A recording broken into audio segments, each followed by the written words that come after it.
एक आदमी नदी में मछली पकड़ रहा था। अचानक उसने एक सुनहरी मछली पकड़ ली। सुनहरी मछली ने कहा, मैं तुम्हारी 3 इच्छाएं पूरी करूंगी, लेकिन तुम्हें मुझे छोड़ना होगा। आदमी हैरान होकर बोला, ठीक है, मैं तुम्हें छोड़ दूंगा। सुनहरी मछली ने पूछा, तुम्हारी पहली इच्छा क्या है? आदमी ने कहा, मैं चाहता हूँ कि मेरी बीमार पत्नी ठीक हो जाए। मछली बोली, हो गया। आदमी को विश्वास नहीं हुआ। उसने अपनी पत्नी को फोन किया और पूछा, तुम कैसी हो?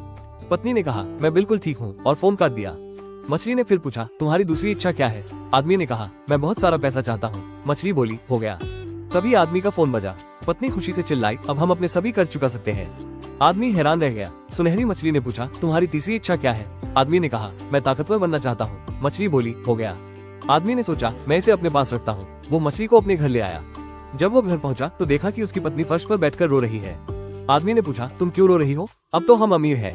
पत्नी ने कहा, मैं फिर से बीमार हो गई हूँ। आदमी ने घबराकर पूछा, और हमारा पैसा? पत्नी ने रोते हुए कहा, एक छोटे लड़के ने सारा पैसा जला दिया। आदमी ने दर्पण में देखा तो पाया कि वो फिर से पहले जैसा हो गया है। गुस्से में उसने मछली से पूछा, मेरी इच्छाओं का क्या हुआ? सुनहरी मछली ने जवाब दिया, तुम लालची थे और मुझे अपने पास रख लिया, इसलिए तुम्हें कुछ भी पाने का हक नहीं है।